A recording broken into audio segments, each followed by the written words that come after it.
Okay, so what makes you buy a hair product? And the reason I'm doing this is because sometimes you need to make that decision yourself. And usually it's supposed to be for an informed decision. And how you come to an informed decision is that you're going to probably watch YouTubers who have recommended it, and probably that's it. And also probably because it says, and I'm particularly talking about the new line of products that are targeted at African African and African American hair types, or more curly, tightly curly hair, basically for black hair. Okay, and I can't say that I own any of those products, and I'm also not in a country where they would likely sell them, and if they do, it'll be in very small quantities. And being, I believe I am a hair product junkie, but I'm a hair product junkie out of need and necessity. So I will buy a whole load of products if I am in a place that sells them. So whenever I travel, if I can find products that I feel will work for my hair, I'm buying everything I can see because I know I'm coming back to a place where I won't have access to them, and I'm in a country where the weather is very drying to my hair, and so that is I feel I am a product junkie, but a product junkie out of necessity and need. That being said, is I don't just go out there and buy a product. I just am not that sort of person. I mean, I just don't go out and buy a product simply because everybody, it's the trend, or everybody out there is buying it, or all the popular YouTubers whose hair you follow or love are using them. I'm more of a I love research. I do a lot of research, tryouts. I read a lot. So although a lot of products have been popular, and whilst I was in the States, those products, even if they were available to me, I didn't necessarily buy them. And I think the reasoning behind is, first of all, my hair is color treated. Second of all, I don't think my hair responds to everything that's out there. My hair responds, and I think because I know my hair responds differently in more humid climates as opposed to this dry, arid climate. So I'm always looking for products that give me more moisture, and make my hair more manageable. When I say manageable, easy, fluid, lightweight, not oily, not heavy. And I find that I'm yet to find products that work for my hair.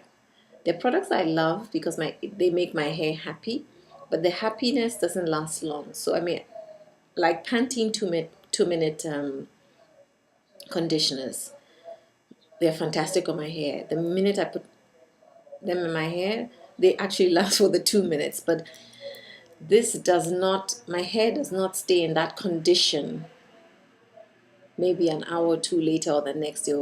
And I'm looking for products that would do that give me happy hair all the time. I'm talking about how you go about buying your products. Just not just jumping on the bandwagon, simply because of it's a trend, because that's what's out there. Sometimes you need to ask yourself questions like, so first of all, especially when it comes from maybe the older, more prominent hair brands, and I'm just giving brands off the top of my head, nothing particular, because I love my Pantene and Treseme's. When they start going that direction, I always want to find out why. We've been around for years. We existed. Why haven't you ever thought of, why have you suddenly now decided that you're going to do this this line. You've made us use these other products on your product line. You never catered to us in the first place. You just made it voluminous, silky, this, that, nothing that really talks to us. Yet we still bought your products. So now all of a sudden, there's this sudden trend, let's say, not a trend, but this sort of following where we're now very pro our hair. We want products for our hair. We're going a natural route. We're tired of being made to feel like we have to use what you have out there. So you're now catering to our needs. And my thing is, we should question that sometimes, is that why weren't we important before? Yet we are the largest, most profitable industry in terms of black hair care. Black women are known for their hair and their hair care. When I say hair care, whatever it has to do with hair, we are an industry that if you tap into it, you can be a millionaire or billionaire overnight. So why is it that now suddenly everybody's jumping to do that? So you need to query that when you're buying your products. And by that I mean, look at the ingredients. You may not be the sort of person who reads ingredients, but you should, really. You usually do know what you're eating and why you're eating it. So you should be interested in why, what is in the product makeup that makes it so much different from what's already on the shelf. And don't just buy just because it says natural, kinky hair, that makes your curls pop. Stuff. Look at that and look at what's already has been there for years. And do your little process of elimination and decide that, let me continue using what I was using before, or I can try this. But don't just go and buy because it says natural hair. Read the ingredients. Know your hair. Know what it likes, what it doesn't like. A lot of the products that suddenly came on the shelves catering to natural hair or curly hair or whatever. Lots of glycerin, lots of ingredients that glycerin doesn't do anything for my hair. It's never done anything for my hair. So I'm not going to be buying them, especially when it's high up on that ingredient list. When it's number 2 or number 3, I know it's not going to work for my hair. I still would try it, depending on how I feel, but you need to know what your hair needs and wants, and not just buy because it's the trend. It's any Tom, Dick, and Harry now has a product line that caters to curly hair, natural hair, black hair, Then you also wonder the black lines that cater to only relaxed hair. What happened? Why? Where were you when we needed you? But my whole point is, be knowledgeable. When you pick up a product, look at it, read the ingredients, read the next one that doesn't even cater to your needs, and see what's the difference. You'll be surprised that it's the same thing. 1 or 2 things are in there, or yes, now it's like everything is natural, so it has cinnamon, it has this, it has that, That may be the difference. That doesn't mean that the older, more less natural products are not best for your hair. I know that I need some more synthetic stuff for my hair because I've been coloring my hair for so many years. It needs some strength. When I say strength, it needs something that is much stronger than the organic stuff that's out there. I do use organic stuff, but I need some more synthetic, more not necessarily commercial, or more professionally made products for my hair, because it's in an altered state when it's color treated. So I feel that don't just rush out there and buy anything that says curly hair and natural. Also, still consider the existing products that are out there. You can even combine them. You can take a volumizing shampoo and combine it with a moisture-based one, mix them together and try and see that. So experiment as well. Don't just feel that every product out there is going to work for your hair. Don't feel that just because it says natural hair that it's going to work for yours. I know that for me, a lot of products that are being raved about do nothing for me. I've tried one or two, and I've tried them simply because I was in the store and I saw them, like the packaging, not necessarily looked at the ingredients, but I read all my ingredients. I read the ingredients of everything from the toothpaste box to the box of nails, to see what's in it, why they made it this way. Be curious. Don't just buy for buying's sake. Also look at the older, more the older product lines that have been around for years. They have the money. They've done the research.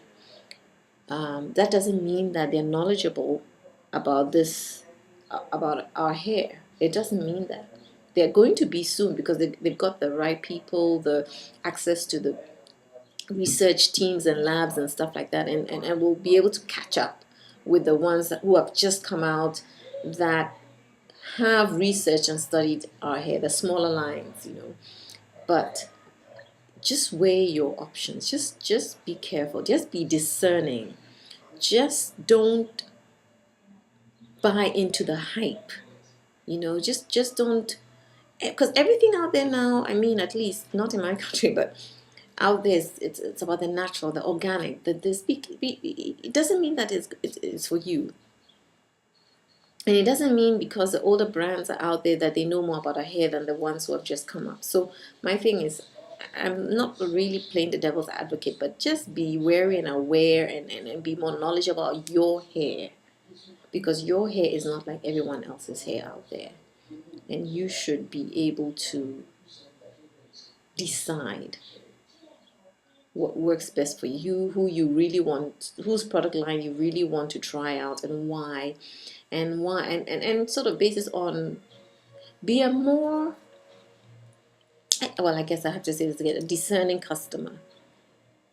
Don't just fall for the gimmick and the making it easily and accessible to you, and there's not much research done on it, and then you buy it, it does nothing for you, or it's the same product that they just package differently, or your normal shea butter that you use in your house, which you got from the Asian or African store, is now being packaged differently and whipped and added maybe coconut oil or something else in it, and it's being sold, and you're going to buy that over the original. I mean, think about that. You can make your own whipped, shea butter if you want to. It's up to you. It's about convenience as well. But there's so many things out there, so many products out there, so many new products out there that are really targeting us with our curly, kinky, coily, tightly curly, whatever hair.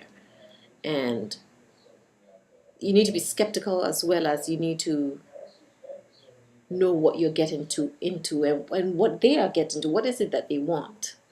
We know our hair, and we don't suddenly, because sometimes I feel discriminated against. Why all of a sudden now you have a natural line? What we were here before. We've been alive on the planet for X amount of years as well. Why were we important?